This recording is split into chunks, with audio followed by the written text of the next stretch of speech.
Eric Hehner is a Canadian computer scientist who developed an interesting unified approach to logic and arithmetic. It's quite remarkable. He introduces many cool ideas, some of them perhaps far-fetched, but what I like most about them is that they make you think, and they give you new insights. They are the perfect example of what we are trying to do on this channel, looking at familiar things from a new angle. Some time ago, I asked you if you would be interested in a video about Hehner's new system, and many of you responded positively. So, here we go. Logic begins with two opposite values that are often called true and false. But you can also think of them as on and off, or high and low, or good and bad, or any other pair of values that are opposites of each other. Hehner calls them top and bottom, and gives them these two symbols. The names top and bottom come from a theory about partially ordered sets, where the top element is larger than all others, and the bottom element is smaller than all others. Hehner is very sensitive to the visual shape of mathematical symbols. When symbols are carefully chosen, they sharpen your intuition and make your calculations easier. So it's no coincidence that the top and bottom symbols are each other's vertical duals. This choice reflects the fact that they are also mathematically opposite to each other. The two binary values can be combined using various operators. The first one is typically called AND, because its value is true only when both of its inputs are true. But Hehner looks at this differently. He urges us to think of top and bottom as two values that are ordered. Top is the largest of all possible values, and bottom the smallest. This allows us to interpret the AND operation as the minimum instead. Its value is top only when both inputs are top. As soon as one of the inputs is bottom, it pulls the minimum down, and then the other input value becomes irrelevant. Another classical operation is called OR. Its value is true when one input or the other is true, or possibly both. In our new interpretation, this is the maximum of the two input values. As soon as one of them is top, it pulls up the maximum and the result is also top. The classical symbols for AND and OR are these wedges, pointing in opposite directions. Again, this is a perfect choice because the operations are dual to each other. But they are also perfect in another respect. They are symmetric around a vertical axis. This helps you remember that these operations are commutative. X and Y has the same value as Y and X. The maximum of A and B is the same as the maximum of B and A, and so on. Hehner carefully chooses his symbols so that they reflect these algebraic properties. He sometimes uses these arrows instead of the wedges, because they spell minimum and maximum more clearly. And they are still vertically symmetric and horizontally dual.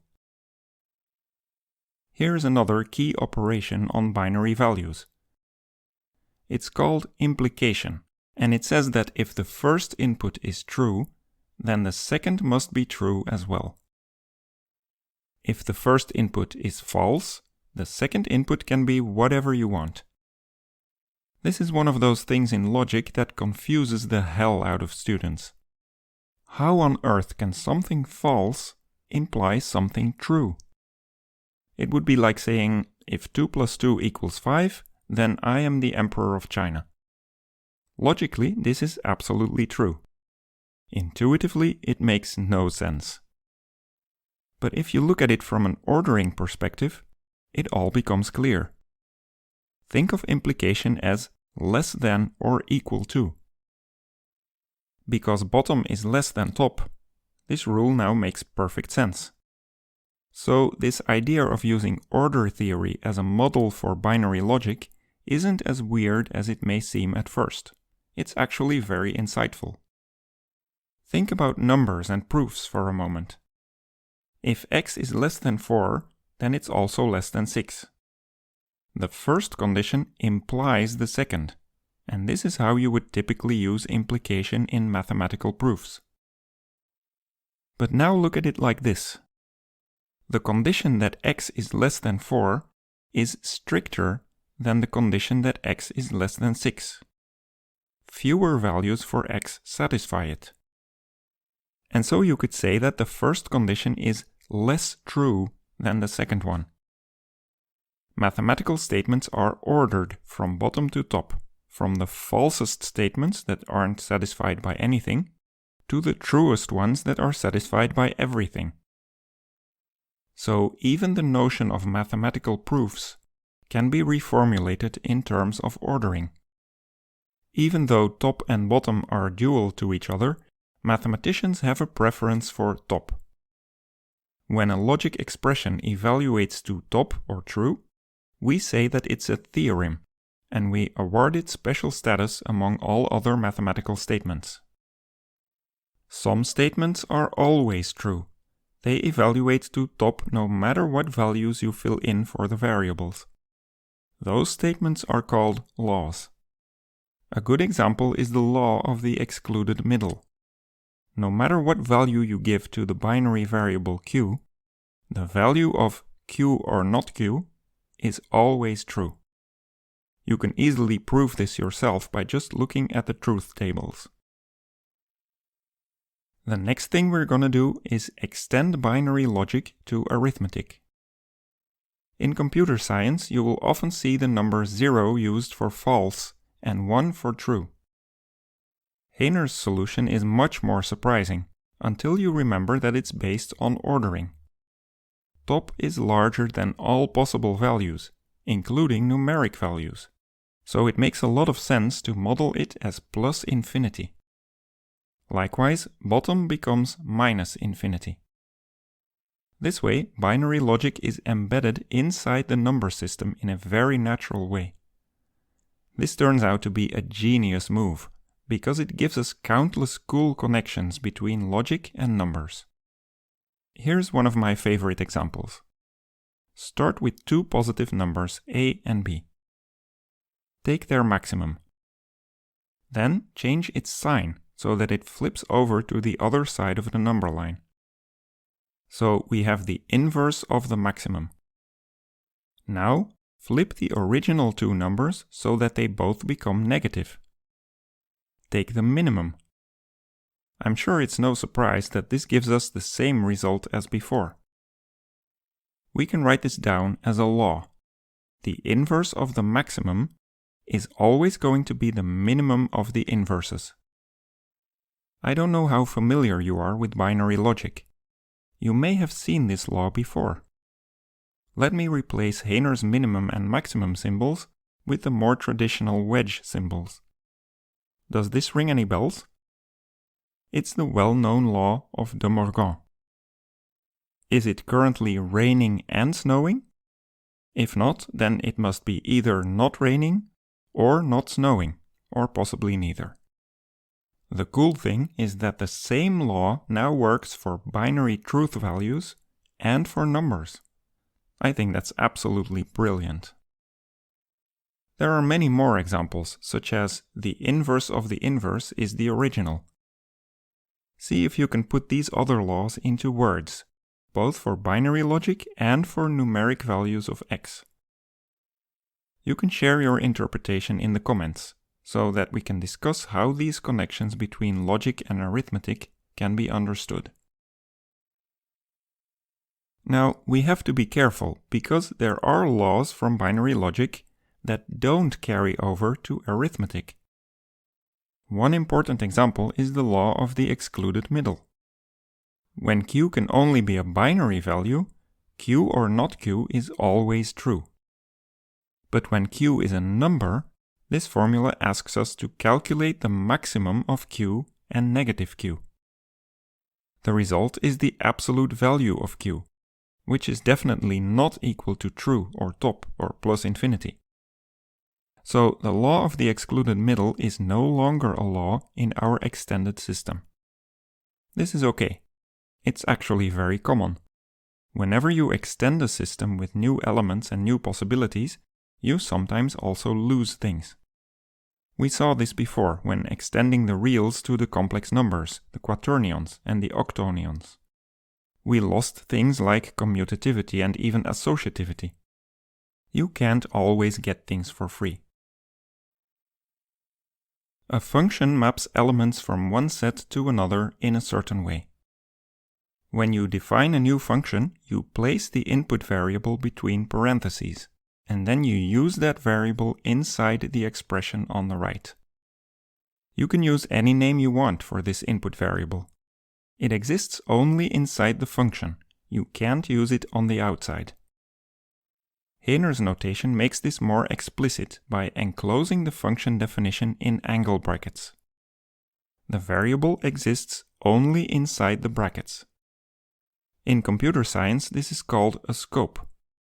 Variables exist only inside their scope. They are local to their scope. You may think that this new notation is overkill, but note that it contains more information than the original definition. It tells you the domain of the input variable. It tells you that x is a natural number, not something else. The biggest advantage of the new notation is that it also works for many other mathematical symbols that introduce new local variables. Think about the sigma notation for sums. This example introduces a new variable I that takes on all the values from 1 to 10 and then sums up the squares of those values. Hehner simply puts a plus operator in front of the angle brackets. You could even make the plus symbol slightly bigger to stress that it operates on lots of values in sequence. The advantage is that you don't have to invent a new symbol, such as the sigma. You can just use any existing binary operator. Here's how you would write a product. Just use the binary multiplication symbol. We still specify the range of input values, but now we do so consistently inside the brackets, where the scope of the variable is clearly delineated. You can also take the minimum or the maximum over a collection of numeric values. If the output expression of the function is binary, true or false, the minimum and maximum become the logical and or operators. And if you think about this a little longer, you might realize that this plays the role of the traditional for all and exists operators. For all x means that you're going to evaluate the output expression for each value of x, and then check whether all of those output values are true. This means that you implicitly put a binary AND operator between all of those output values. The new notation makes this more visible by placing a big AND operator right at the start. So once again, we didn't have to invent a new symbol like the upside down letter A. I remember being charmed when I saw this for the first time. There really is no difference between the minimum, the logical AND, and the for all quantifier. They all do the same thing, so they should all be written with the same symbol. This makes it much easier to understand what the exists quantifier does. It just puts an implicit OR between all the expressions. As soon as one of them is true, the entire thing becomes true. Let's look at that simple function definition again. The original has a name. It's called f. The new definition doesn't have a name. It's just a thing that maps inputs to outputs. If you want to give it a name, you can. Just assign the thing to a brand new variable, like you always do. And since, by definition, the bracket expression on the right is now the same thing as the letter f on the left, we can now write a big sum like this. You no longer see the range of input variables because it's carried around inside the letter f, if you will. This allows for some very compact notation. Here are the laws of De Morgan again. Look at how brief they are. Hehner even suggests that we could drop the f entirely. which reveals that the Morgan basically says that and is the opposite of or. Personally, I would say that this is pushing the limits of readability. You don't want your notation to become so compact that you forget what it means. But for lengthy calculations, this might be a huge time saver. A set is a bunch of elements that you put together inside a box. The set itself is the box, and the elements of the set are the contents of the box. Traditionally, you write a set of elements like this. You can think of the curly braces as the box. But Hehner goes one step further, and once again this is a really curious and fruitful way of looking at things. These commas are not just punctuation signs that separate the elements from each other. The comma is a binary operator. It takes two inputs, let's say the numbers 2 and 3. It combines them into a bunch. A bunch is just a collection of objects that are not yet placed inside a container. The curly braces are a unary operator that turns a bunch into a set. It puts the bunch of elements into a box. The empty set is just a box with no elements inside. An empty bunch is literally nothing, not even a box. Seeing the comma and the braces as operators rather than mere punctuation marks is extremely clever. You probably know that the order of the elements in a set is irrelevant. For Hehner, this can only mean one thing. The comma operator is commutative. It's so elegant to reuse the concept of commutativity here in a totally different context. And it gets even better. The comma operator is also idempotent. This simply means that if you add the same element into a bunch or set twice, you get only a single copy of it. This is similar to how projections are idempotent because projecting twice is the same as projecting only once. So we turn the comma into a full-blown operator with properties that it shares with many other operators. This efficiency of concepts is very typical of Hehner's system, and it's the main reason I like it so much. In set theory, you can specify that something is inside a set by using the element of operator. Hehner prefers to write this with a colon. This expression says that n is a natural number. One important difference is that NAT is the bunch of all natural numbers, it's not a set. We should use bunches rather than sets, especially when specifying the domain for a variable. That's because there's one final trick we can pull. You've heard about distributivity, right? Multiplication distributes over addition, so you end up repeating the factor of 2 for each of the terms. Well then, since the comma is now a binary operator, it can participate in distributivity. All other operators distribute over the comma operator. So when you say NAT plus 7, you get the bunch of all natural numbers that are at least 7. And 2 times int is the bunch of even integers. NAT squared gives you all the square numbers, and so on. The reason this works so well is because we are operating directly on bunches, so we don't have to unpack and repack anything, which makes the formulas extremely elegant. It's now easy to construct new bunches from other bunches, and once again, you just keep using the same old operators that we already had. This is especially powerful in computer science, where you have to be very precise about the domain of each variable. You can now easily start playing around with these ideas yourself. If the curly braces turn a bunch into a set, there could also be an inverse operator that turns the set back into a bunch. It takes the elements out of the set and throws away the box. Let us know in the comments what other kinds of clever tricks you can come up with. There are a few links in the description to Hehner's PDFs that you can download if you like this kind of out-of-the-box thinking. Don't forget to subscribe and like the video. And if you want more content like this, consider supporting us on Patreon. Our channel needs your financial support, so thank you.